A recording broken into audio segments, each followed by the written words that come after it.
Hello out there. Hey everybody.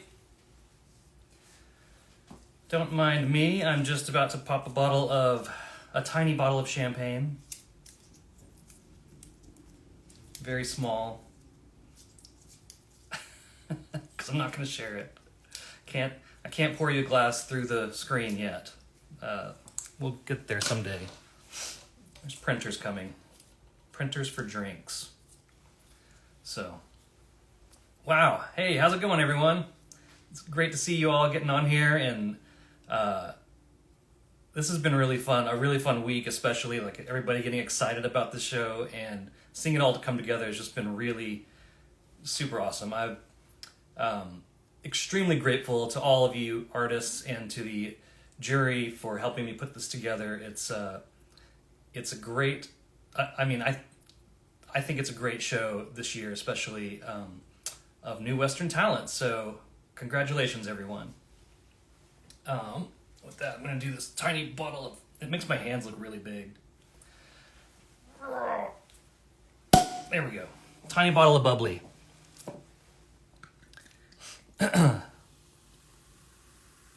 So, I guess first off, I would like to just make a toast to all the artists and to the jury members, Ashley Rolshoven Lovelace and Christina Alexandra Voros, for helping me do this, and for all the artists for making the amazing work. So here is to you, and thank you so much.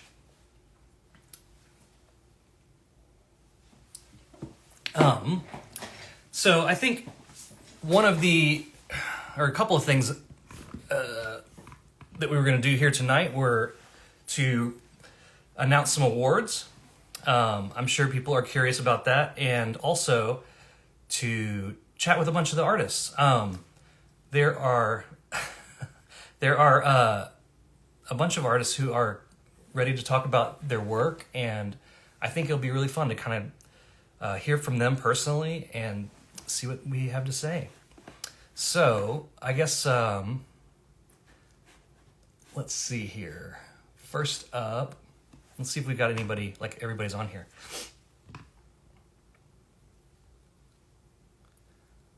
All right. I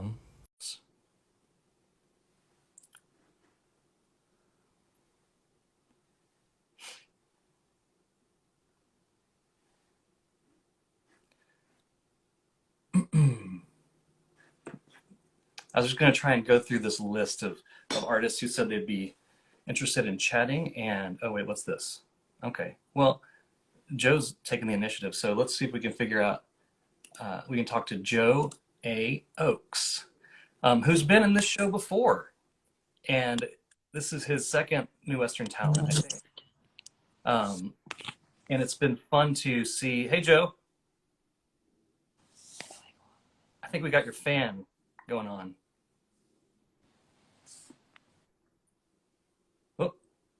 Oh no, that was Emily. Oh, it's always fun to try and work out these technical things. But I'm seeing more familiar faces pop on, which is really fun. And people recognizing each other. This is amazing. It's almost like real life, except not really.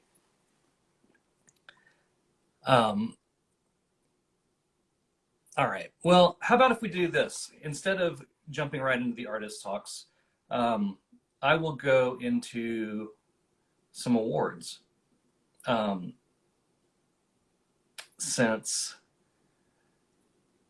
I think that would be something that people are very curious about. All right. So I have to pull them up.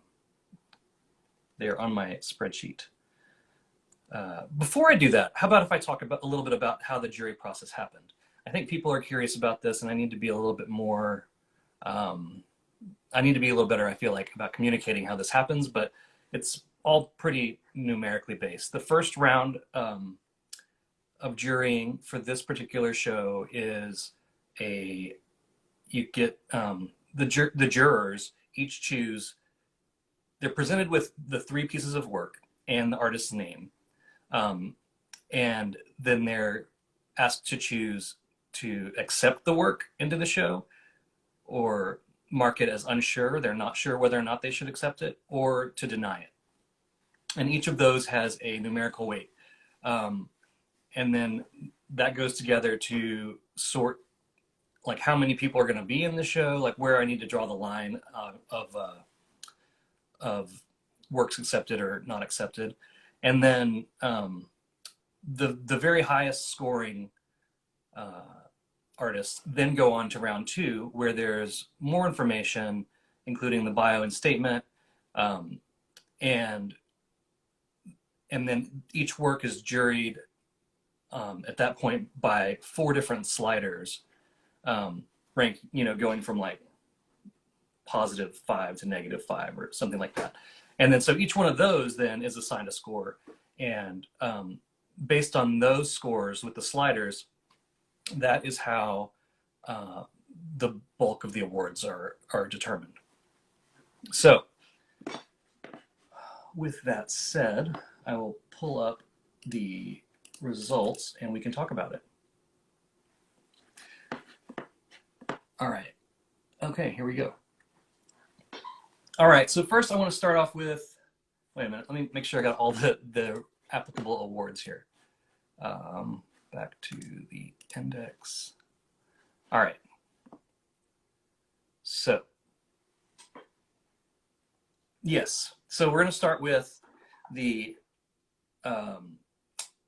category awards, which are broken out for like by medium, really. And the community awards, I've created sections of awards for this year. The director's award that I'm gonna pick, I have not done that yet, so that one's not going to be given tonight. And the artist choice award, the artists have yet to vote. I usually do that while the show is happening. And the public's choice award goes on throughout the show as well. So we'll do those 3 awards at the closing. But tonight we'll do the category awards, which is, there were 5 categories. And I'll just tell you right off that the digital media award, there were like very, very few entries to begin with, and none of them were accepted into the show. So we're not going to have an award for that this year. And so that leaves the other 4 category awards of drawing, painting, photography, and mixed media or collage. And let's start with, let's just go in that order.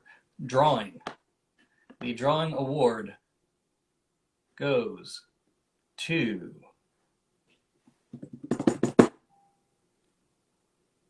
Tammy Lou Holler.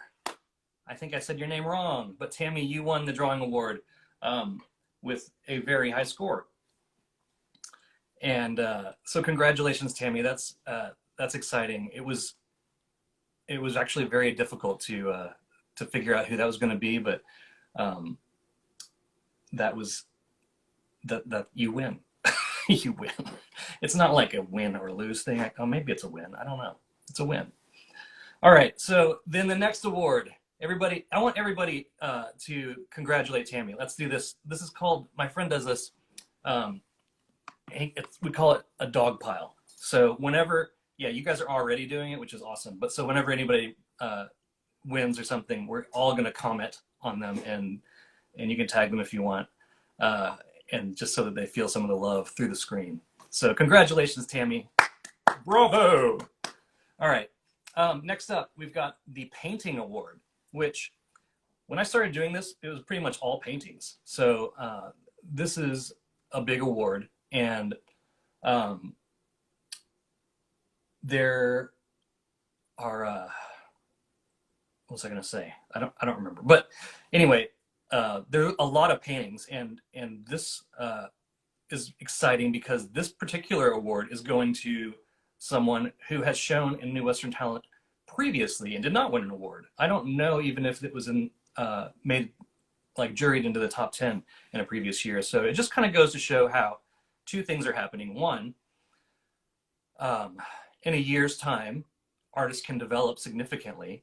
2, in a year's time, the jury panel can be completely different. So, and it is.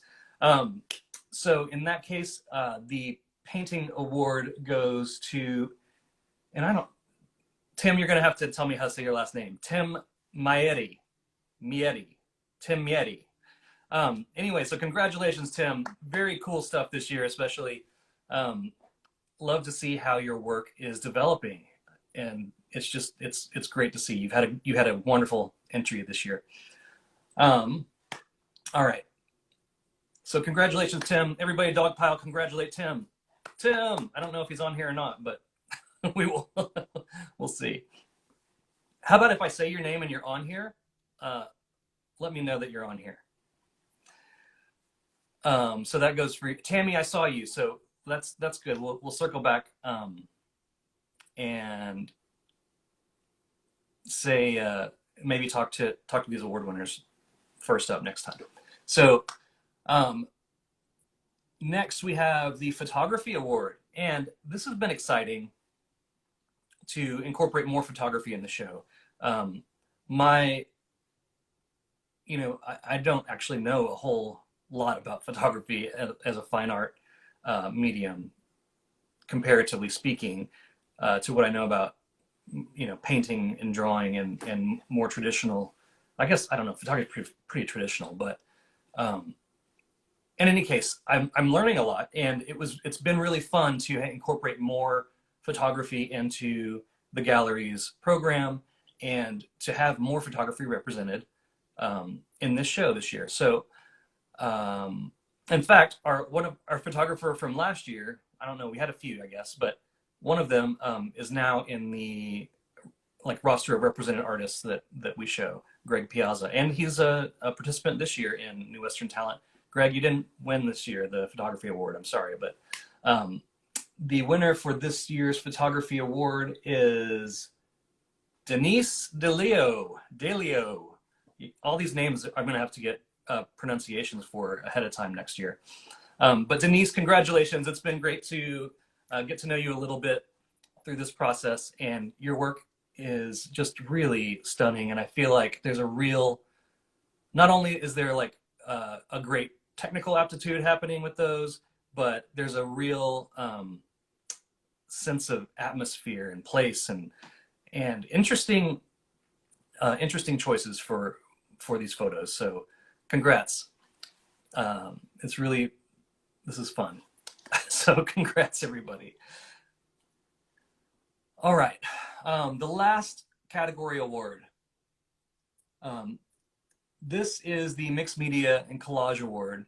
And we had only a few entries that kind of fit the category, but they were all good. So again, we had to just go with what the scores said. And the score for this one, well-deserved, all the same, is, where'd it go? Tim McMeans. Tim, congratulations. Sorry, there's too many Tims. There's not too many Tims, but there are multiple Tims. There's a lot of T's in the awards. So Tim, Tammy, and then that's it. Okay. So anyway, congratulations, Tim McMeans. Apparently this year, if your name was Tim, you win an award. So congratulations, everybody. There is one more award. It's the big one. It's the Best in Show. And I'm not going to make you wait for that. That would be kind of mean while we're doing all of this. So Best in Show, again, strictly based on a numerical scoring system. From the jury is Sarah Bloodwolf. So Sarah, congratulations. Congratulations, everybody. Sarah, your work is stunning. And I am thrilled to show it.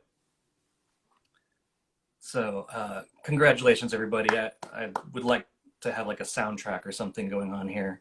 I don't know how to do that, but I would like that. Imagine clapping. And to all ye award winners and the rest of the artists, nonetheless, and everybody in the world. There you go. Cheers.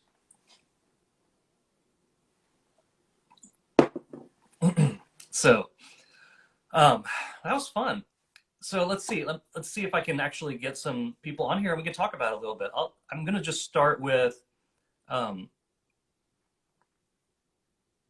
let's see. I'm just going to start inviting people, and then if they accept, they accept. I don't know how this maybe will work with multiple people at once, but I don't know. Let's try that out. Who will accept popping on? All right. Speech. Yeah. Oh, that's why I didn't want to. Hey, there we go. We have more than one person. That's amazing. I've never done this before. Okay. Denise? Hi, how are you? Hi.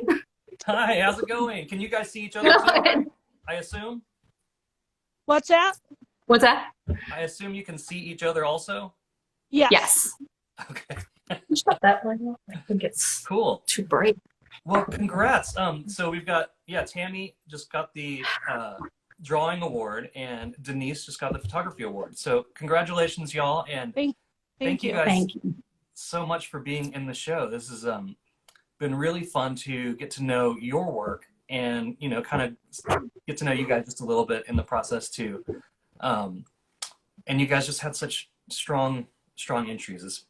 It's been great. It's fun to actually, I'm just thinking about this right now, that both of you guys are very, like, it's black and white grayscale work. And it's interesting for me to think about. We have, like, I usually just always default to color, but congratulations. Yeah. Right. It Thank you. broke through. It's cool. Thank you. Yeah. So, Sorry, because I've never been on live like this. Me neither. It's a little nerve-wracking. I've never talked to two people at once on live. So, thanks. We're all trying this out at the same time. So, Right. yeah. Let's see. So I might have some questions for you guys if I can find them. Man, that's not what I'm looking for.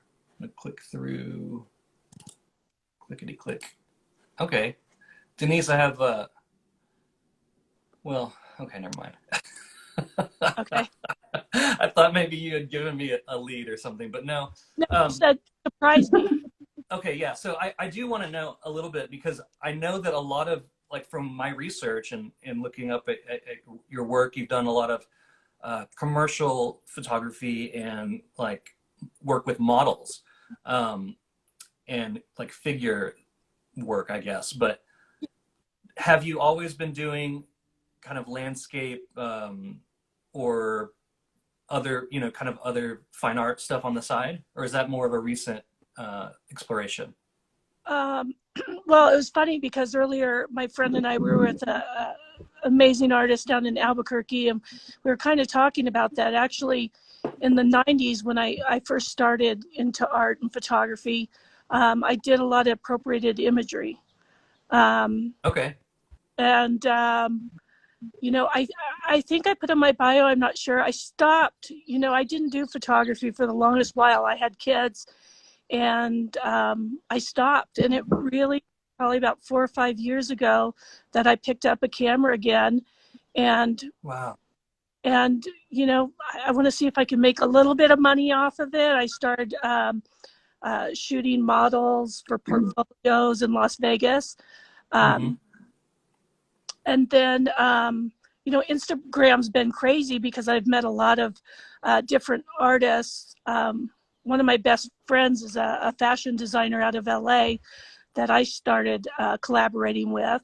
And she's worked with some of my fine art images, designing gowns for them. But every time, I was born and raised here in New Mexico. I'm in Santa Fe right now. I would always come back. Actually, I travel here once a month, and I'm just really drawn to the landscape. I'm very much into history. We were talking about this at lunch, I'm very much into people and experiences, and how everyone has a story. Yeah. I guess that's me in a nutshell. Yeah, well, that makes sense to me, especially, like, thinking about, I guess, like, your work with the models or whatever, there's a lot of storytelling there. But also in these 3 images you have in the show, it's kind of like each one has got a story to it as well, even more so than just looking at, a landscape image, you know, that you're like, oh, that's Yeah. pretty. Each of these has something that really draws you in and makes you think like, okay, what's the story behind like the house, or Well, why, that's you know, where the train goes, oh, or whatever. that's what I hope Mhm. to get from an audience. Because I think especially nowadays with everybody having a telephone and everybody being able to take a pretty good picture, Mm-hmm. you know, there's sometimes I go out in the road and I travel and I don't know what it is that I'm doing. I'm just out in the road and I I always say that I look up the sky and let it tell me where I'm going, or I take a dirt road, literally, Mm-hmm. see what I can find. And, you know, even on this trip, I've been here for 2 weeks in Santa Fe. There's ants all over the place. I haven't shot anything. I haven't, you know, for me to shoot something, it really has to resonate with me. Um, and I think I might have mentioned, you know, I'm really enthralled by the work. I'm more so interested in painters' work than I am in other photographers. So, like, I love Interesting. Andrew Wyeth, and I Mm-hmm. think, you know, seeing Christina's World at the Museum of Modern Art in New York, that really spoke to me. Mm-hmm. Um, and there's something for me about the desolate landscape Yeah. that there's, I don't know, I connect with that, with the loneliness, the feeling, whether, you know, different times of the year, whether I come and shoot the same tree 4 times a year. I have for the past 4 or 5 years, just to Oh, watch it cool. grow. Uh, Yeah. yeah. Very cool. Well, that's awesome, Denise. And I hope to you know, continue to see more of your images, you know, as you figure out more to put out, you know. Right. Thank Very, you. Me too. Me too. yeah. Awesome. Cool. Well, I'm gonna ask Tammy a question, I guess, too now. So Tammy, you have been you do these crazy realistic drawings in is it pencil or charcoal? I don't remember. It's both charcoal and graphite pencil, Yeah. yes. Okay, gotcha. And they really are super clear and in a way that's not just like, you know, just like because of the rendering, something else about them kind of jumps out. Um, how did you get into drawing I don't know, cattle and horses and has it just been like since you were a kid you've been scribbling I and was, well, first I want to say thank you to George, you, because this has been an amazing opportunity. So thank you very much. yeah, sure. I was artistic as a kid and then started out in college as an art major, but back then there weren't a whole lot of opportunities. So I kind of veered off that path. So it's been about 10 years now that I've been back into it. This particular style, and Angus is back there because this is my first Instagram Live art reception. I didn't know if I should have a piece here. So there he is. Oh, yeah, that's great. Yeah, the style came about. It was very serendipitous. Years ago, a designer found me on Etsy, and Mhm. she was actually logged on to find an artist that she had used previously to create large-scale detailed animal drawings, and that artist wasn't available.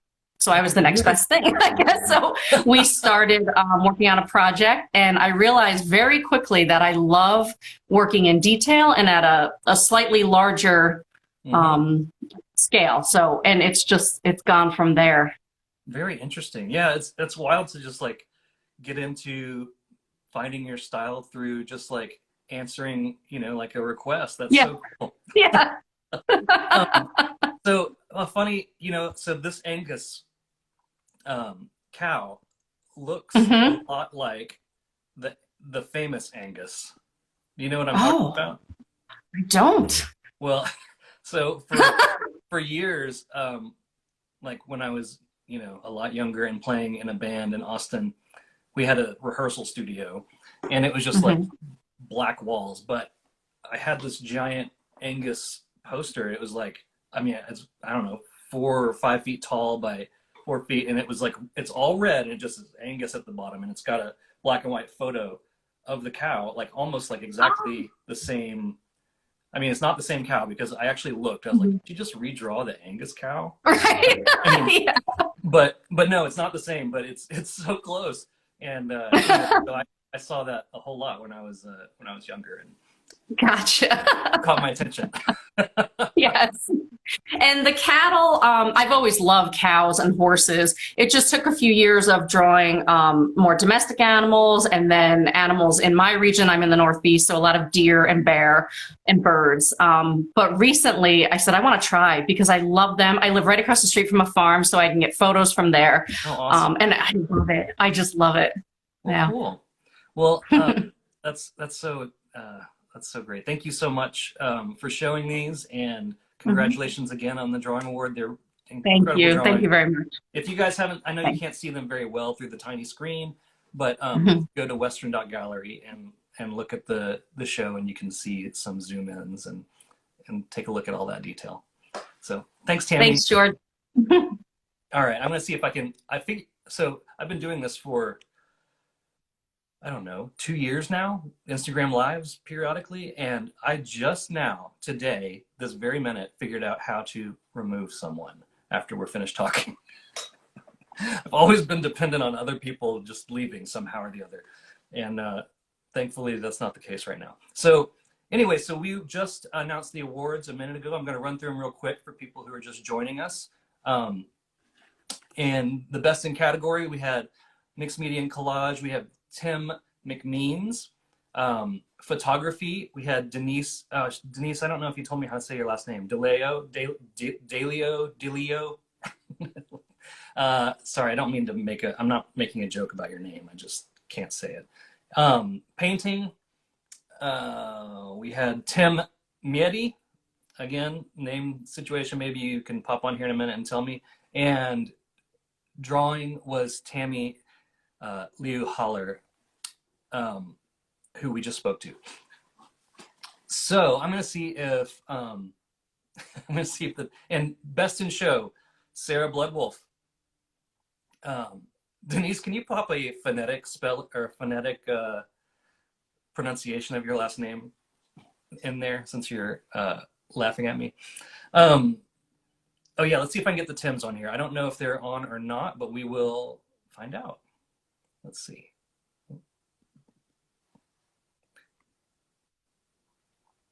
Using technology. All right, let's see if this works. Deleo, excellent. Hey, here we go. Hey. Tim. How are you? Congratulations on the Mixed Media Award. Thank you very much. It's a huge honor. I appreciate it. It's really cool. Yeah, I mean, I'm excited that you entered the show and we get to show this amazing work. I'm guessing this is probably not the first award you've won, so. No, I've won a few. Yeah. I've been blessed. Yeah, this is great work, and thank you. And it's very striking. You know, like it's you have a very unique. I mean, you know this, but you have a very unique style, starting with your surface, and then the way that you work it and bring your subjects out is really very cool. Thank you. Would you mind, just for people who I guess who are not familiar with your work, would you mind talking a little bit about your process? It pretty much all kind of starts with the photograph in many ways, because it's the experience that I have with the animals that I'm using as my subject matter, and so I really try hard, and I really don't work from any kind of internet references or things like that. I use my own photographs. So we're out traveling and taking photos and kind of having these experiences with these creatures, and I'm just always amazed by them. And so that, you know, while I'm there having that experience, you know, the images are just kind of running through my head as far as what, you know, the compositions are starting to build themselves basically, and the narratives. And so getting back to the studio, I build the panels and really kind of start to develop colors that are kind of the borders that you see. And then I also put the paper that I use, this collage, down on top of the panels, and the paper is put over fire first. And so I'm capturing the smoke that's coming off the fire that's creating all those kind of textures and things that you're seeing in that surface in that background. And then the drawing comes. The drawing happens after that, and I'm trying to really capture that, that spirit of the animal. That kind of sometimes it's the intensity of the gaze, sometimes it's kind of the struggle of that animal, whatever it's going through, and a lot of times it's also related to, the experiences that I'm going through, or family, or friends, or whatever it is, and because we just, we do as humans have a connection to nature. Sometimes we forget about it, but I also want to kind of bring that shared connection through with the pieces too. Very cool. Yeah. So do you think, is the smoke, is that primarily like just an aesthetic choice? Or is there something about it that makes you feel a little bit more connected with I don't know. I don't mean to lead you anywhere with that, but tell me a little bit more about like the smoke and how that came to be. It was a kind of I'm very much about just kind of trusting process. And I was at a point where I was doing a lot of acrylic paintings, but I didn't feel like I was doing anything that was moving anything forward. I wasn't doing anything that was, just kind of challenging myself. And I don't know, I was kind of bored with it. And, I just started looking at paper and thinking about drawing, because that was really kind of all of our first loves, when you start off as an artist, draw, and you're a little kid. And so I wanted to do something that kind of elevated the drawing process to a fine art kind of level, because sometimes we see drawing as the step to something else, right? Sure. And so I started thinking about piecing things together, and the size and the scale and things like that. And then the idea of trying to damage the paper, but then bring that back as well. The fact that something can be damaged, but then brought back to something of value, I think was really intriguing to me. And so I started thinking about how to manipulate the paper in that way. And so started toying around with putting it over flame, and experimenting there, and kind of starting to learn how to manipulate that, capture it, and then move from there. And then, obviously it is, well, then how do you present it? How do you do this? And do you put it in a frame? Do you, and I didn't like the idea of a frame, because frames, for one, are really expensive. But two, I felt like when I was representing the animals, it contained them in some way. Kind of held them in, and I just felt like they needed room to, proverbially move off the surface if they wanted to, And so that kind of, I think, all started just come together, and it was really just about play, just kind of seeing where I was going to go with it, and push and pull, give and take, and what's working and what's not. And then the other part of that was, well, how do I do this? Do I paint it? Do I draw it? And so I use ink washes, especially on that bigger piece you see with the Raven. That one was acrylic ink and wash. And then the others are pen and ink, the traditional, old school dip pens, Gotcha. To create those types of images. And so, and they're fairly large, and I do go fairly large. It's kind of painstaking sometimes, that kind of old school technique, but it's I don't know. I like the look. I like the feel. I like it. How it comes together. So, I'm curious. So, it was your decision, your decision about not framing. Did that lead to the design elements in it? Is that what led you to start putting design elements on around the animals, or was that a different idea? I think I needed to. It was that is a design element. I mean, there is that aspect of it, because ultimately you're wanting to tell your story, you're wanting to present the narrative, but at the same time, visually you have to make something that's appealing to the eye and something that works. You've got these rules to follow, basically.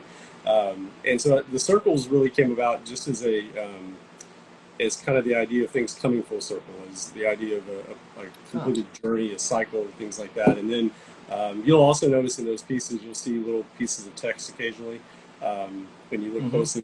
And the words there, those are pulled from poetry books. I have an old poetry book that I have from high school that was discarded, and I just opened it up one day and thought, we have these holes to fill in our lives, and how do we fill these holes in our lives? And so the text kind of leads you to that point, or that idea, or that thought. And so a lot of it is design, but a lot of it also really does tie back into the meaning, or whatever is happening there. Very cool. It's got to have some sort of story, narrative element. Otherwise, I don't, I don't have a connection to it, and Yeah. I've got to pull that in, into the work. Very cool. Well, I think I mean, it's remarkable work, and I'm really happy to have it in the show. And thank you so much, Tim, for telling us a little bit about that and for showing. And Absolutely. I'm pleased to be here. Thank you, George, for this opportunity. It's great. Oh, It's really cool.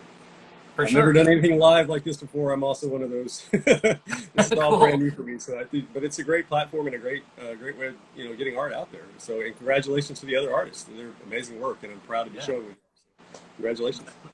Cool. All right. Thank you. I'm gonna do this thing where I feel kind of bad about it because it's like you have to push a button that says remove, but I just want to say like see you later. Not, but all right. Bye, Tim. All right. Well, that was great. Let's see. Let's see if I think Tim Maietti might have. Oh, that's my keyboard. That's not going to work. Tried to connect earlier and it didn't work, or maybe he was just like it was too much to have two people on there at once. Tim, are you out there? Would you like to come on for a minute? It's okay if you can't, but if you would like to pop on and say hello, I would love to chat with you about your work as well. And then following Tim, I think we should see if Sarah is available. I know she was maybe going to be available maybe tonight, so we'll see. I'm going to go ahead and just see if she can get on here too, so we're not so I don't have to start telling jokes because nobody wants that.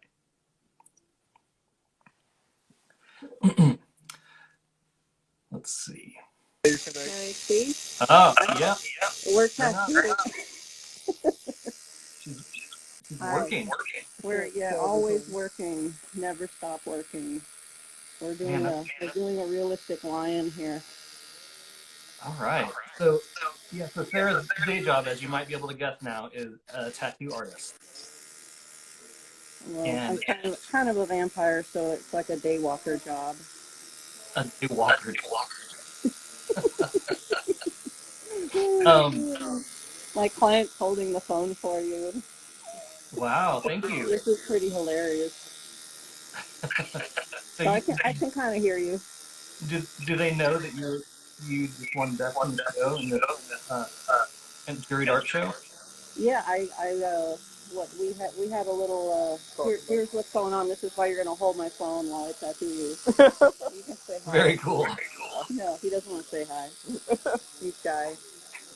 Awesome. Well, Sarah, yeah, congratulations. I just realized that I think that last year's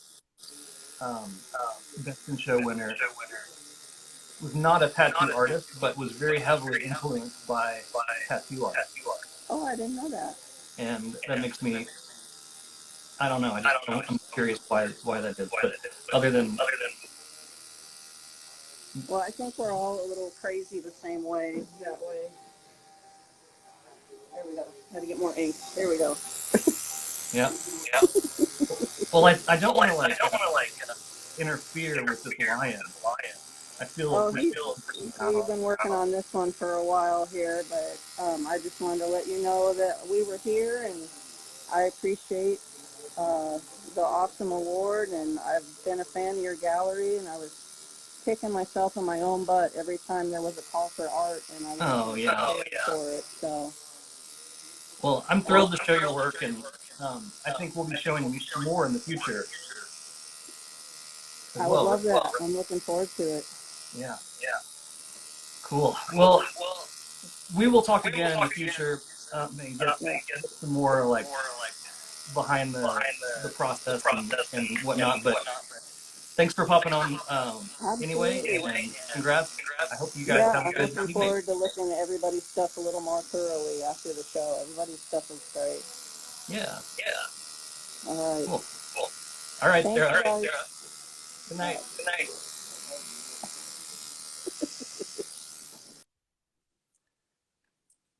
Wow, I've never Instagram lived with someone getting a tattoo before. or giving a tattoo, even, more specifically. Let's see. All right. So, who else would like to come on and say hello? I think I don't know if Joe, you sent a request if you're still out there or not. And let's see if we can find some more folks. If you're an artist on here and you're hanging out that, you're showing in the show, or if you show, if you were in any past New Western Talent and want to chat, that'd be fine. I would like to chat with y'all for sure. Let's see. Oh, there's Gina. Hey. How you doing? All right. How's it going? It's going great. Yeah. Sorry for the delay there. I was actually on a call to my husband. And I said, I locked the front door. Don't barge into my shot. I'm about to go on. Awesome. Anyway, Cool. Thanks for having me, Jim. I'm excited that this is all coming together. I know not everybody sees all the behind the scenes things that you do, but I really wanted to thank you, George. You've put in a lot of work. I'm not certain when you sleep, but thanks for getting this going for everybody. It's turned into a really cool show, so I'm honored to be part of it. Oh, well, I'm so glad that you're in this show, and I'm really pretty blown away by these two pieces, especially behind you, from this, this in this entry. I never know what you're going to make next, I guess, Gina, but I like the direction that things are heading in for you, and I'm glad that we get to show these pieces. Well, thank you. I appreciate it. I guess, I think I have an idea about kind of how you got into doing these pieces. Maybe we talked about it before, maybe I just imagined it, but can you talk to us a little bit about where your inspiration for these particular scenes or more figurative work has come from? Yeah, absolutely. So some of you might be familiar with other work I've done here at Western Gallery, but really it's been about the past year or so that I've really started to gravitate back toward figurative painting, which is what I really focused on in school. But every artist kind of goes through phases where they're trying to figure out who they are, what they want to say. I was really conceptual for a while and all of these things. But I really kept coming back to the figure as this thing that we all gravitate toward. Maybe it's because we're kind of vain as human beings or something. We want to see ourselves in a painting. But it's been really fun for me. And honestly, I've just kind of been tapping my friends who just happen to be tall and beautiful and have strong shoulders and gorgeous babies and great sets and all sorts of things. But it was really fun for me to kind of dive back in and, sharpen those skills again. Because I think a lot of people think oh, well, you're either talented or you're not. You're well, technically, people who are in the NBA practice 5 days a week, Yeah. So for artists, I think really being able to get those skills warmed up again, it was humbling and really fun for me.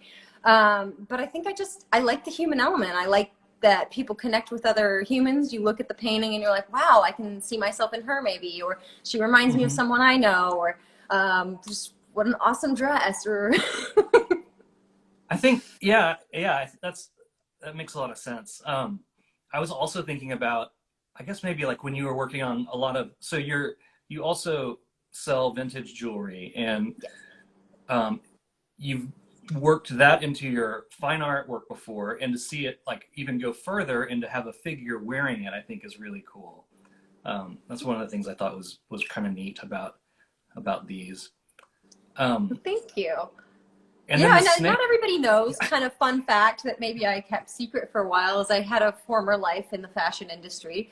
That's kind of how I ended up even being able to afford to go to art school, honestly. I had been modeling, and it was just one of those kind of jobs where you can make a lot of money with a short amount of time. So it left you with days to paint, days to show up to class, opportunities to miss class all the time because you get booked on the one day you had a presentation. But I really like the idea of incorporating a little bit more of that kind of design forward element into paintings as well. It doesn't have to be grounded in reality. There can be a little bit of a fantasy element, or a little bit of, kind of a glossier magazine feel when I was kids, I actually used to get those catalogs, you know, for like prom dresses and things. And I would draw those figures. Those were the first figures I had ever really drawn. So I'd sit down there and I'd take, you know, prom dress girl in purple and turn her into like Greek goddesses or something. But me and my sisters would sit around and do this, which was really kind of funny. And as I got older and I started modeling for prom dress catalogs, all my friends happened to be women in those. So I guess I haven't really changed all that much. I'm still drawing prom dress catalog girls. Well, I think I would probably think about it a little bit differently, but I can see how, yeah, maybe you can think about it from that perspective for sure. Yeah. They don't strike me as prom dress catalog girls. So, Well, it's a high compliment. It's not meant to be an insult at all. gotcha. Yeah. It takes an awesome woman to shoot 45 prom dresses in a day. You are tired at the end of the day. Oh, I believe it. I believe it. Well, okay. Well, tell me about the snake then too. You also have this piece that features. Is it a rattlesnake? Sure is, yeah. I actually didn't put it up here behind me because it could be jarring. I didn't want to have one of those trigger warnings going over our video. There you go. But no, snakes are an interesting part of my life now. I'd been in the city for about 13 years and I got married and moved onto a little property in Northern California. And, you know, I had grown up on a ranch, but like country girl Gina had been stagnant, dormant for a while. And I remembered some other elements of living in the country, one of which is encountering snakes, like all the time. So the snake painting I have in this show is called Sympathy for the Devil. You know, and honestly, it's kind of a nice snake, or like a kid snake, but it's still a rattlesnake. If you were to encounter it on your property, in your yard, you have kids or dogs or things, like, you know, you've got mixed feelings about it. So for me, I'm really thinking about kind of that friction between humans and animals, because we are sharing space, and, you know, there's urban coyote problems and all these sort of things. Not saying one's right or wrong or who, you know, deserves the space. It's just I'm interested in that kind of spot between there, that friction between humans and wildlife. So that's kind of where Sympathy for the Devil came out of. Snakes are a big part of my life now. Didn't expect that coming. Very cool. I like that perspective a lot because it is, it's something we all have to figure out how to, I guess we have to figure out how to coexist or not. So yeah, there's always a tension there. Very cool. Well, thank you, Gina. It's great to talk to you always, and I love your work and this show. Thank you for applying and for showing with us. So yeah, well, thank you for having me. I really appreciate it, and thanks to the jurors. You're badass ladies, and I respect what you do. All right. Well, excellent. All right. I'm going to see, there's some more artists, and I'm realizing that this is actually going for a while, which is fine, and I'm having fun. I just don't want it to like feel like it's too long. So I'm going to see who else we can get on here too.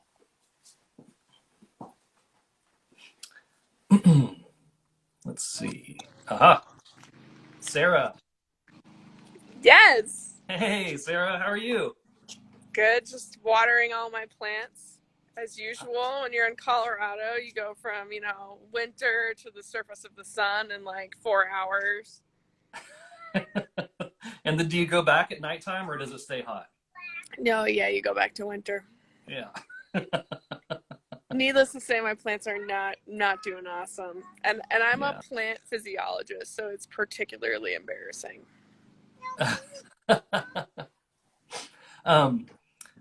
You're a plant physiologist. Yes, I was going to ask you about this, actually. Tell me about that.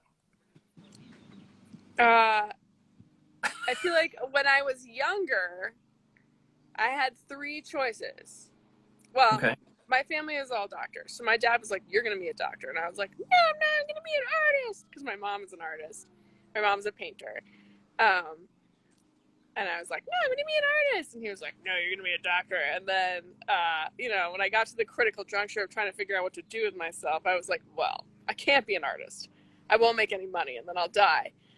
And then I was like, well, I could be an interior designer. I love doing that. And then I was like, but I also really love plant physiology. So that seems like the hardest, longest option. I should probably get that out of the way first. Gotcha. So I was a research technician at the Hopkins Marine Station in Monterey for a while. Then I worked at the Biosphere 2 for a while. Oh, wow. And then I finally did my PhD studying kelp ecophysiology. Basically, ecophysiology is just like, what are the traits that plants have that let them live in really harsh environments? Wow. So wait, should I be addressing you as Dr. Tepler Drobnich? You may. Should is a strong word, but you may. All right. Sometimes I fill out the doctor field when I'm like applying, getting flights or something just for fun. But That's funny. Yeah. But I never stopped painting, and Mm-hmm. I'm driven to paint. I don't know how else to explain it. It's like there's a clockwork mechanism in me that's like, you got to paint, you got to paint, you got to paint now, Mm-hmm. you got to paint that thing, you got to I paint think that thing that you saw that you really, really, really love. Well, I think you've said a couple things that are common threads through a lot of very dedicated artists, which are I didn't think that I could make a living doing this, and so I didn't try to. And I still and then right, but that's not to say that you don't take it seriously and have a real craft doing it. And the second thing is the plant thing. I mean, that seems like it is very related to your love of landscape, I would assume. Yeah, I mean, I love plants, and I love particularly desert plants that, have really difficult lives and really interesting morphologies. And I love the desert. Like, I have a favorite ecosystem, like I'm that kind of ecologist where people are like, well, where do you want to live? And I'm like, well, only someplace with pinyon juniper forests. And they're like, what? And I'm like, I'm sorry. So the only place I want to be. And they're like, what? Wow. So well, it's a weird requirement for finding a place to live, but sometimes people are just weird. Well, I mean, I think that's a good question. Vanessa Compton wants to know what your favorite ecosystem is, which you just told us, Juno. Yeah, I mean, it's the desert, but specifically the pinyon juniper woodland part of the desert, which is common to, I would say, upper elevations of Arizona and New Mexico and lower elevations of Colorado and Utah. Yeah, cool. So Sarah, this is fun, I think, for people to be able to hear you talk, because you have a really fun, I think, kind of personality, and I think that really comes through in your work. Your work is very energetic in a very cool way, and I guess is it because you're being like quick in how you're applying paint, or how do you work? I don't really, it's a really good question. I've often pondered this. I kind of think that what makes a painter's style unique is ultimately the ways in which they are misunderstanding the landscape in front of them. That it's like the ways that we're unable to exact. Yeah. I think you just got muted. The visual element in front of us. Oh, did I? No. Well, my sister tried to call me. There's just a lag, I think. We just got like a little lag. Oh. Okay, let's count to 10. Take a deep breath. All right, we're back. Okay. Yeah, I was just saying that, I think it's the way that, we are trying so hard to find a version of the landscape that speaks to us also, because, you're in this landscape and you feel it so powerfully and you love it so much. And then you take a photo and you look at the photo and you're like, what? Yeah. That wasn't it. That wasn't it at all. And so then you're back home and you have this memory, this feeling, and you kind of have the photo with you that's helping you a little bit, but ultimately you're trying so hard to find what it was that couldn't be captured visually that first time and put it down the second time. Yeah, find that emotion, perception of that moment and figure out. But that said, I do paint very quickly. Most of my paintings, I get most of it down in an hour or two, mostly because I'm really impatient. Yeah. I really don't.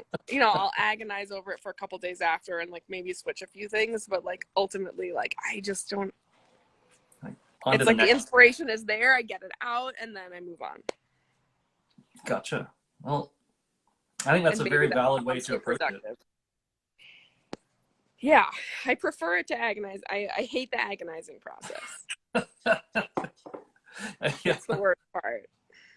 It's like, And I I've always, always, you know, I always hate my art after I do it. I always finish it and I'm like, this is the worst piece of shit I've ever made. And then a week later, I'll be like, I guess it's not too bad. I don't know. But I think being able to say, like, I'm okay if everything I make is a piece of shit helps. I think that does, I know you're saying that, sort of tongue in cheek, but I think that really is true. I think that actually applies to basically everything. Yeah. Like, you just have to be able to Nothing's ever really done. get And out so of if you get can't out of let your go. own way, right? Like don't Yeah. don't hold yourself to a standard that you can't achieve, and just be yourself. I mean, people say it all the time, like just be yourself, but really, if you can get out of your way enough to be yourself, that's when you do something good. And that is really I think that's great that you just kind of articulated that. I think a lot of artists will, like, especially people who take photos of their work at different stages of their work, will go back and be like, oh God, the first pass was the best one. Why did I keep going? You know? And so I think a lot of the challenge of making a painting is like stopping before you feel like you should, you know? Yeah. Like trying to recognize like the beauty in all the different stages of it. And that's why a lot of my work looks different. Yeah. Are you about to get rained on? Maybe. It's okay. Yeah. All right. Well, I've got Ian Blackhall Scott here as well, and so maybe I'll let you go. Okay. Sarah, it's been great to talk to you. You too. Good to talk to you. Thank you for showing in New Western Talent. I love showing your work. Thank you for having me. I love You it bet. very much. All right. Adios. Bye. Hello. Hey, Ian. Caught me off guard. Just typing stuff. Yeah, sorry. Oh no, it's good. I decided 2 years in, I'm going to become a professional at this and like load up the next artist before I say goodbye to the first one. And yeah, it works. Yeah. Let's move over. I'll stand right here so you can see. Oh, great! Yeah. Awkward. Okay, this is really fun to see. I love your work, and I was really excited to discover it through this show. I don't know that I was aware of your work before. I might have been. No, yeah, this is 2 years of doing art full time, fresh out of art school. So very good. Just trying to create a kind of revolution of old ideas is kind of my thing. You know what? That is a great way I think that's a great way to be 2 years out of art school, going that way. And in a couple of years, you are going to have a really good kind of like grasp on what you're doing. You're already doing things that are very, no doubt. I mean, the obvious comparison, I guess, is like the Hudson River School influence, perhaps. Yeah, those guys are my idols. I mean, yeah. they're like my BFFs. I mean, I spent a lot of time talking to them, even though they're dead. They're just a lot of time making master copies and things like that. So that's mostly how I learned to paint landscapes like that, because there's no real instruction book. I mean, I learned, the classical figure and cast drawing. That's what I went to school, and I spent all my time doing that, but those aren't landscapes. So I'm trying to figure out how they did. A lot of it is, sometimes I have no idea how they do it, but I'm trying to figure it out. Is it like alchemy, I guess? Yeah, kind of. Yeah. It's kind of like that. Either that, or like you have to like melt some Smurfs in a pot, and that's how you do it. Yeah, I mean, I do try to find like old books and stuff they talk like just like these 1800s books, and it's just kind of the way they talk is so dated, just like, if you don't do this, you are a fool, so it's kind of fun to read those books, but yeah, it's very dated, but I mean, that's how I learn. I'm trying to kind of revive that style. So what is that like, trying to like take a century or more old writing and then apply it to a visual medium with actual materials? Well, I'm trying to think of who's the artist. I read a lot of Ruskin, and his stuff is just so clear about what is bad and what is good. Mm-hmm. And not saying I agree with everything he says, but it's like a lot of it is focusing more on tone and less on color, focusing more on the form and kind of the philosophy of the landscape and less on the actual reality. So yeah, it's very much influenced by, I guess, kind of Emerson philosophy and things like that. It's very transcendentalist and classical. So I guess I read a lot. It doesn't necessarily show me how to paint, but shows me how to think. And Right. that's a huge influence on the idea of painting this sublime. Very nice. Wow. Well, that's great. I guess, okay, so this is all making sense to this point. And Tamara, good afternoon, Tamara. I guess, so in kind of going down this road and just trying to discover this magic that the Hudson River School captured, but in your present modern day context, I guess. What are you trying to accomplish, do you think? Oh gosh, I mean, I just want people to. I live up at Lake Tahoe area. I was down in Sacramento a couple weeks ago. They got a great museum there called the Crocker Museum. Okay. So Railroad Tycoon kind of had this art collection. So they have a very modern section. I love modern art, don't get me wrong. I have some hanging on my walls. I could show you I have my modern art side over here. That's what I hang, but like what I like to create is not so much. I hear but that. You go through this modernist section and it's... You can show us if you want. Oh. Oh yeah, I guess it was just my wall of more modern landscape. Oh, yeah. Cool. I love printmaking, stuff like that, but I'm creating more, this work would be an example of, not going to go into my studio room. It's a complete disaster as usual, but gotcha. I was just there, and then you see these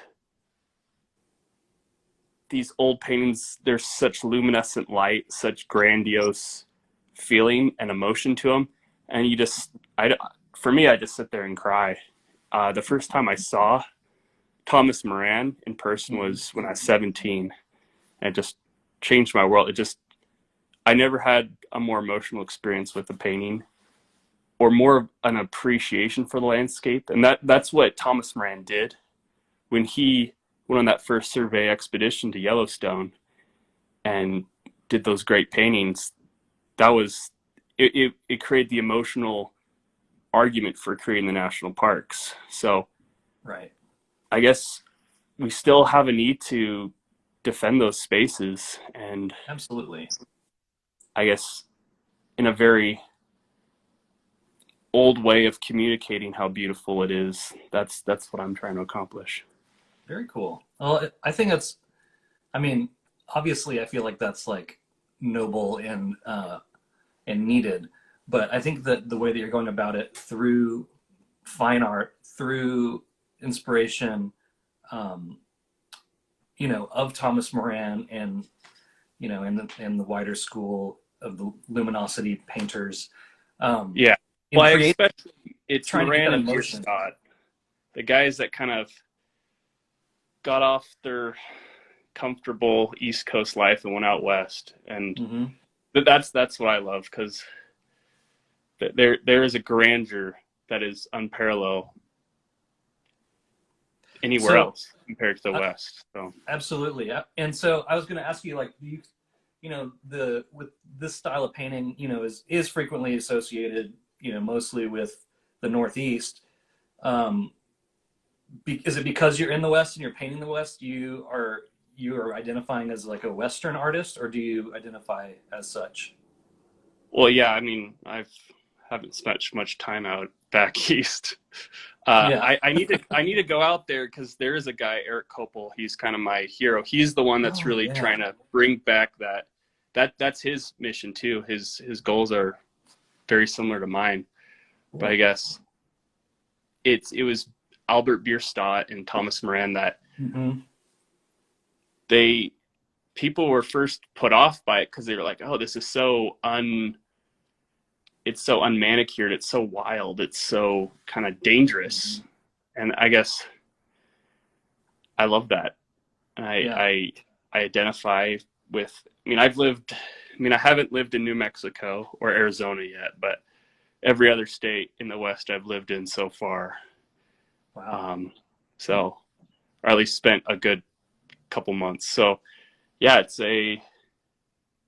just part of who I am, and Gotcha. Communicating my love for that. I hope it passes on to some other people and they feel like these places are worth having kind of emotional love and protection for. I don't know. I'm not great with words. No, that's okay. I prefer to just paint.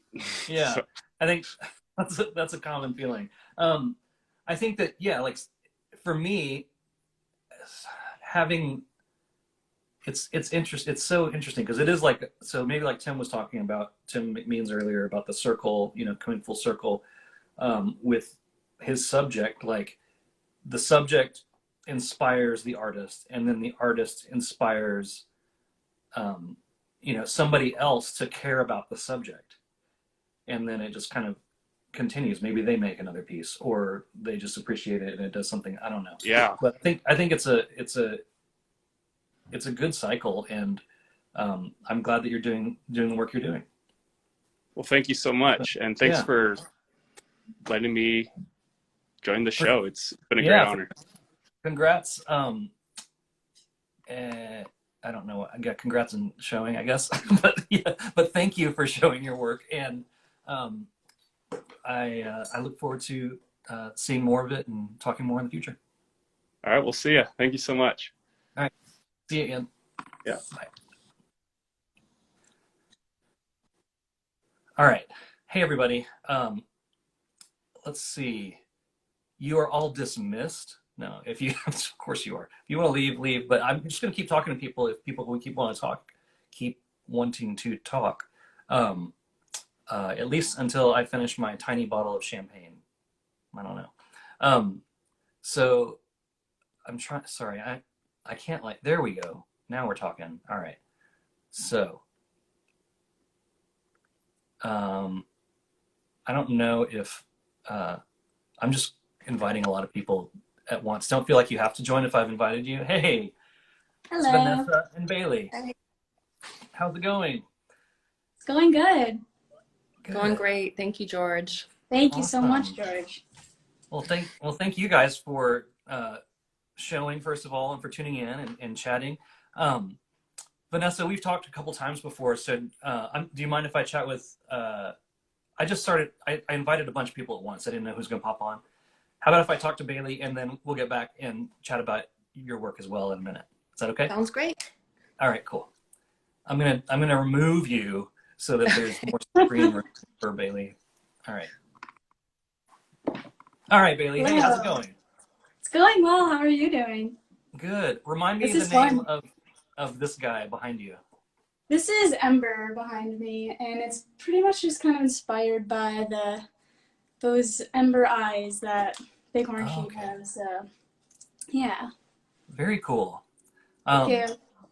You are just, I want to say, like, has it only been like a couple years that you've been taking painting seriously? And Yeah, I just started this last March since I moved out to Montana and kind of realized that it could be a real thing. Kind of like you said earlier, I think everybody approaches this thinking they can't make a living out of it. mm-hmm. So I never ever even considered doing this. So it wasn't really until I kind of had a struggle getting a job where I kind of picked painting back up, because I finished my degree at Michigan State with a degree in fish and wildlife. So Okay. that's obviously, I think, kind of what inspired my work and the subject of my work to be wildlife. But yeah, when we moved out here, my husband and I, he's a warden here. So Okay. he's what brought us out here. And Very cool. yeah, I tried getting a job, and in my downtime started painting again, and it's kind of led to this. So it's been a great year, and being a part of this show is a big step for me. So very thankful to be here, definitely. Oh. It's a great opportunity. Well, yeah, I am really glad that you entered and that we've discovered this work, because you're making these are really quite like large, remarkable, big Thank you. wildlife pieces that are at once like, they're traditional wildlife art, but at the same time they feel very contemporary. For sure. And I sure. don't know if that's because of like you're setting them on like the black background or what, like maybe the same kind of thing. I was talking to Tammy Lee Holler earlier, in her like livestock and horse images, she usually sets on like a solid background too, and it makes those feel kind of contemporary. But Definitely. but these are very cool. Thank you. And then I think just the simple black frame too kind of helps give that temporary tie in there, that contemporary tie. And I kind of went for that because obviously it is very fine art, doing it this detailed and being so tight with it. Mm-hmm. So I wanted to have that kind of modernistic feel where you can kind of go both ways with it and have it in different settings. And Right. also, I'm just intimidated by doing backgrounds, so I'm just throwing black on there and rolling with it. So It was an intentional. yeah, exactly. I mean, it was an intentional decision, but I understand. Yeah. Yeah, and then also just to, I don't know, just bring the passion that I have for wildlife in, and just kind of focus on the natural beauty of as they are, as is, and Mm-hmm. detail is just my thing. That's my sweet spot. So everybody will ask like why you don't paint looser or whatever, and it's just like, man, like I don't know, the detail is where I find the most joy, so that's kind of what I'm going to stick with. So Oh, that's awesome. yeah. That's very cool. I mean, I think that, subconsciously, the fact that you, have a love for these animals comes through. Like nobody who didn't love these would be able to spend the hours that you put into making this, this work. And it comes through very, very well. And Thank you. obviously you finished these really nicely, and congratulations on, Thank I mean, you. your career to date, as short as it has been, it seems like a great start. And Thank you. I'm excited to see what's in your future. So Thank you. cool. Yeah, me too. It's been great. So each one gets a little bit more developed, so I'm excited to see where the road takes me. Mm-hmm. Very cool. Yeah. Thanks Well, again for having cool, me in baby. the show. Like Sure again, thing. you're helping me boost the career, so that's all Oh, I can well, ask for. Yeah, that's my pleasure. And I hope that, I don't know, I hope more animals find their way into your paintings. Oh, they will for sure. I'm sticking kind of to the Western wildlife right now, and everybody's like, "Are you gonna do elephants or tigers eventually?" And we'll see. I got a long road ahead of me, so I'm sure I'll get them in eventually. Yeah. Did you say tigers? Yeah, a lot of people Oh, ask okay. for like jungle animals or stuff like that, or safari animals, and right now I'm just really focusing on the Western wildlife because I've just been so inspired since I moved out to Montana and Sure. kind of been submerged in this landscape and the wildlife. So yeah, kind Cool. of intertwined in all that right now. I mean, it makes a lot of sense. And especially also, yeah, your husband working in fish and wildlife, and you coming out, For sure. with Yeah. the degree, and that's great. Cool. Well, Vanessa's back, and Bailey, it's been great chatting, and Thank you. see you in the future. Absolutely. Adios. See ya. Remove. You're such a pro, All right. George, now. I'm becoming professional, finally. How are you doing, Vanessa? I'm doing great. It's a privilege to participate and to learn about all the artists' work. And I've especially enjoyed learning about the other things that they're into, from the prom dresses to the pinyon pine to, just there's all these other things that feed our creative worlds. Mm-hmm. And they're not necessarily like the medium that we do. And so I love hearing about that. Yeah, I mean, you're setting yourself up, by the way, but every every artist that I've met, I probably could come up with exceptions, but almost everybody has like a different, like an alter ego, like alter creative ego or something, like somebody who does like well, for example, like Aaron Garlick, I was talking to last week. Now I have to come up with the name of the martial art. I don't remember. He does like some kind of martial art, has his own dojo now. He's like really advanced in it, but he's also like an incredible painter. So yes, people can have more than one kind of creative outlet or practice that ties in with it for sure. Totally. Yeah. All right. So what's yours?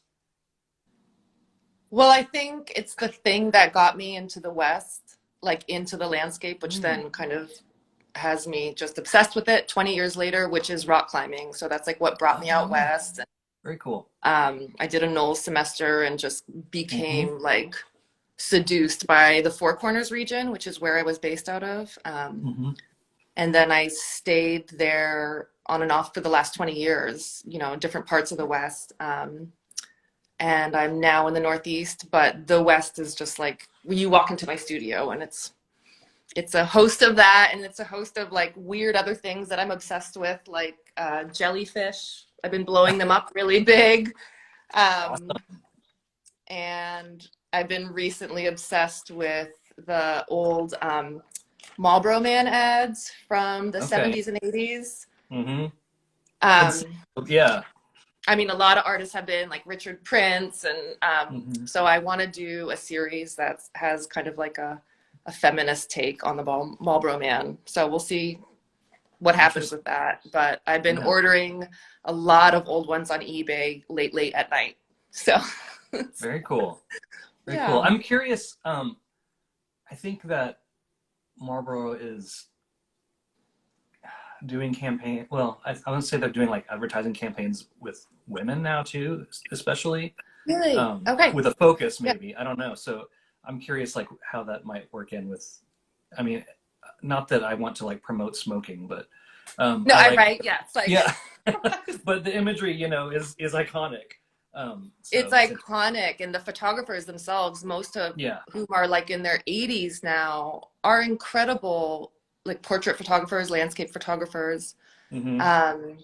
And I did a residency last fall out in northern Wyoming, and that was the town where one of the Marlboro Men was from. So it was like, but I haven't heard of the female ones. I'll have to check that out.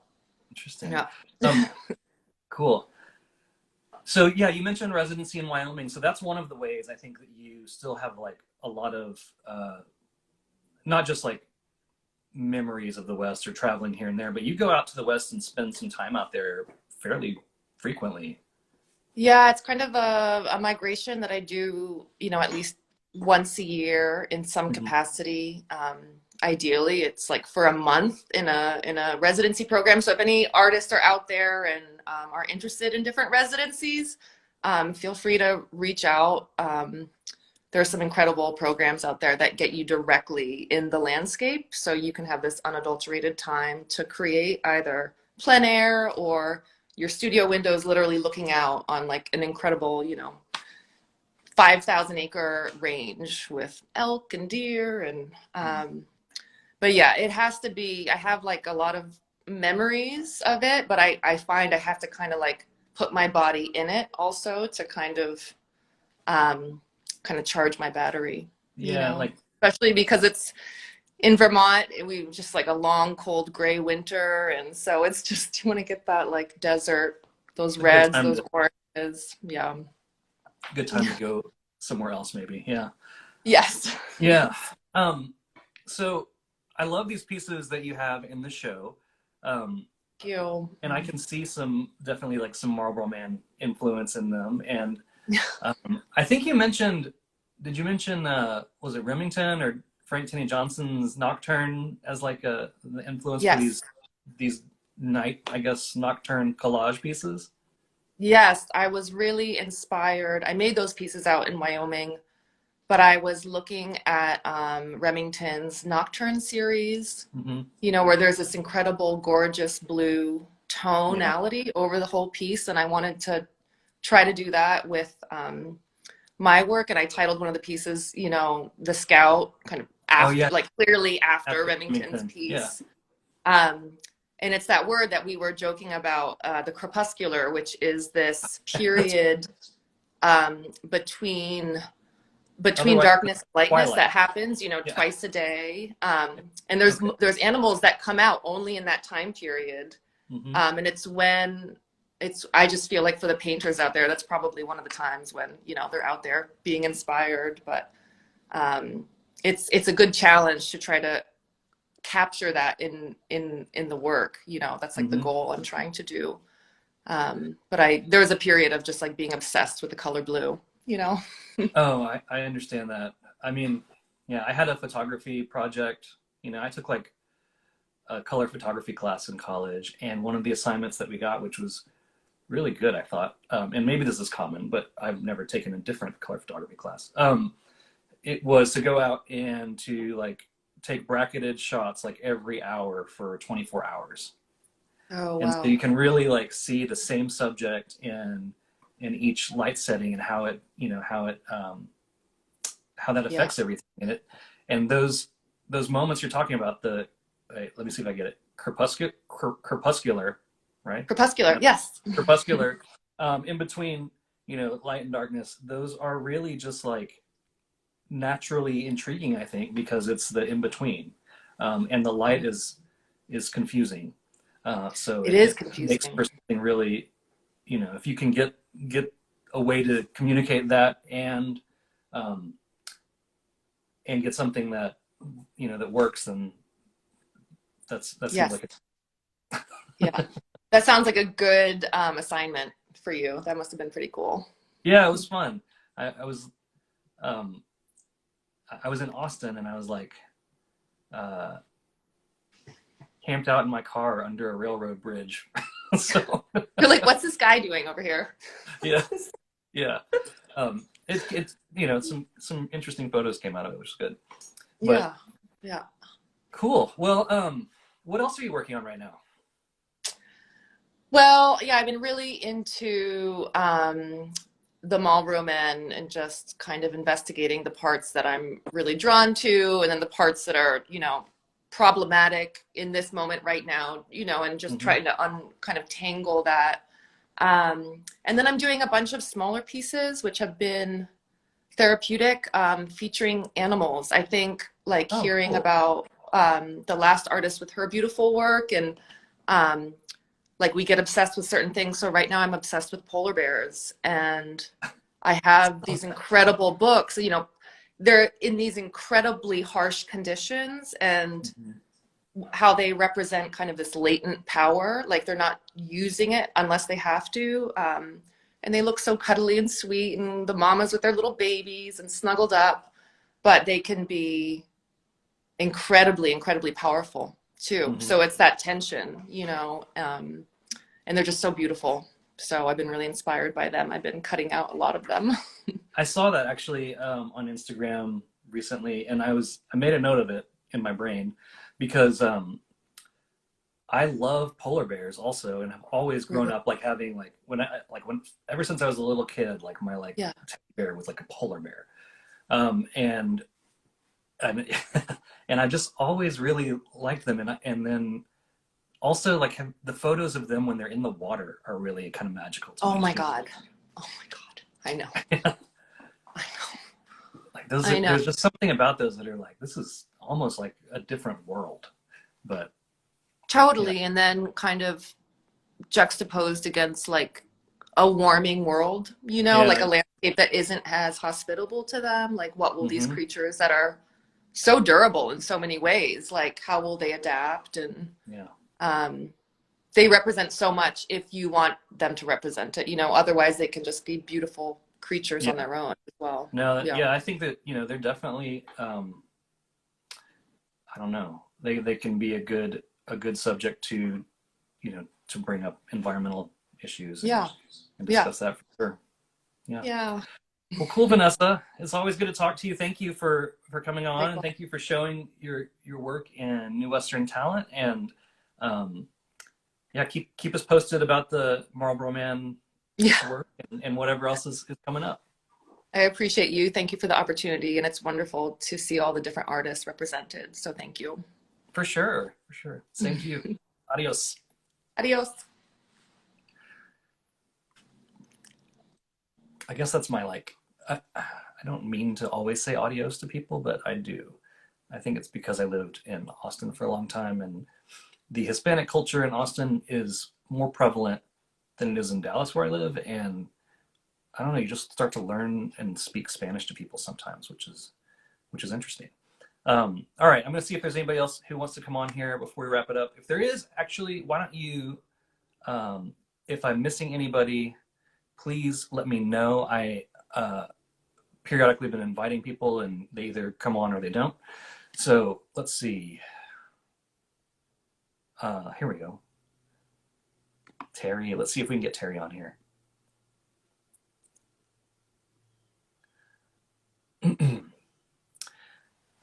Hey, Terry. Hi, George. How are you? Thank you for having me. Oh, absolutely. Thank you so much for showing and for coming on to chat. I appreciate it. I'm so excited because this is actually the first thing I've ever entered. So the fact that I got chosen is pretty thrilling for me. Wow, that's fantastic. Congrats. That's so cool. Thank you. Your work, Thank I feel you. like is really special. I don't know what it is about it exactly. Like I don't know. It's abstract. It's sort of primitive, emotional, and it's beautifully done. From a compositional and color perspective. All that together, I think, makes for some really compelling work. And I love what you're doing. So if this is your first thing you've ever applied to, have you been doing this for a long time, or have you been doing this just recently? You know what? I've always dabbled in art, like everyone else was saying. Although I did in the 80s and 90s, you can see I'm an old artist. In the 80s and 90s, I had hand-painted clothing, and it was all like cowboys and Indians kind of theme. Maybe not too PC for right now, but it was very graphic. Much more plain than what I'm doing now. But that was my biggest foray into art. And then I was in interior design, but I moved to Mexico. And I just said to my husband, if I have to leave here now in the middle of this, I'm going to be an artist. I just am. And literally the day I moved into a place, I walked right by a studio. They waved me in, and we were best friends for the whole time I lived there. And one was a printmaker and one was a painter. And I didn't learn a whole lot. Yes, and I didn't learn a whole lot about painting. I learned a lot about printmaking. That was the major thing. It was a printmaking studio. Okay. But we kind of adopted each other. And I remember now, I didn't have a lot of Spanish. I hadn't had Spanish since junior high. And I know that my friend Luis was telling me, layer, layer, layer, when I was painting. I had no idea what he was talking about. He kept emphasizing what I needed to do, but he didn't show me what I needed to do. And I was like, I don't get it. I painted something. And he was all about the layers. Well, this many years later, when we got locked in, I just said, well, that's it for me. I'm going to have an art practice. And I started painting every single day. And most everything I've been painting are my memories from Mexico and from my trips back and forth, road trips all the way down the Baja and that sort of thing. And Wow. I have just incredible memories of my time there. And I think the color part shows up because of the time I spent in Mexico. Oh, I think that you know, as soon as you said that went to Mexico, it all clicked for me. Like it definitely has that, you know, it just has that kind of like Mexican vivaciousness in the color, you know, and then in the you know, the way that you put it all together. Well, I've even tried like kind of like taking the color down a notch, and right now I can't do it. I cannot be done. The color wants to be there in full force, no matter what. So, and I was afraid, you know, I was nervous about applying. I'm a big fan of Taos. We live in Colorado, and we used to go to Taos just like 4 or 5 times a year. I love that town. And I was thinking of Western as the more typical Western, and I was thinking there's no way I didn't think I would be picked at all because of the classical Western type of theme that there is. So I'm thrilled.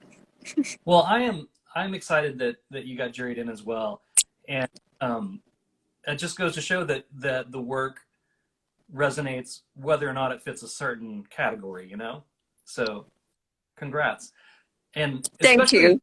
And that's something I try to do with Western Gallery too, is to, you know, I think that my love of you know, quote unquote Western art goes back to like Remington and Russell and Lee and like these old cowboy painters. And then also like the Taos Modernists, the Taos Society of Artists, and Maynard Dixon and Edgar Payne, and like, you know, starts to get like California artists, and then the Group of Seven up in like the Modernists, Canada. Yes.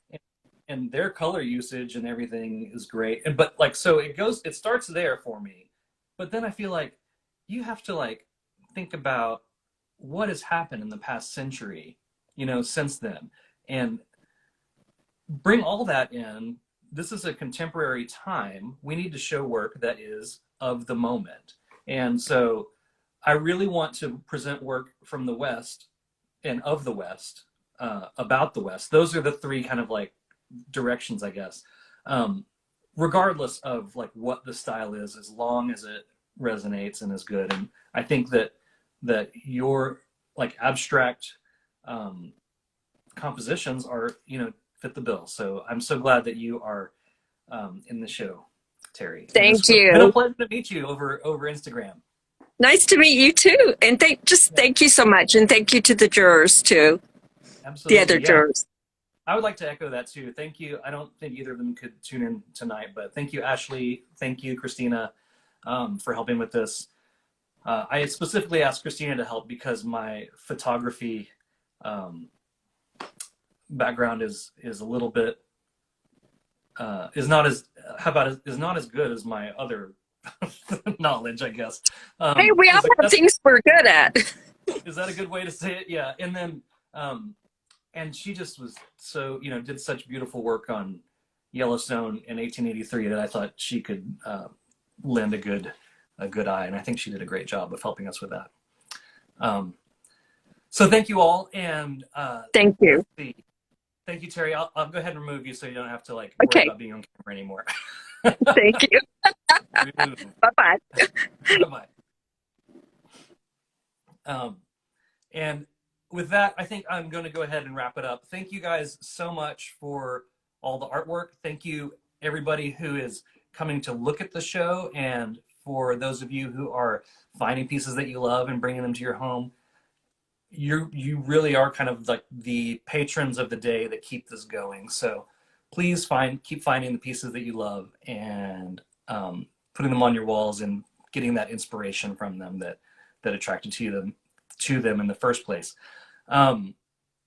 Very grateful for you. Also, all the artists, man. I mean, everybody has, you know, put their heart into 2 dimensions and entered it, and what we have come up with is a beautiful show. So thank you all so much. And I'm going to stop talking and bid you all good night.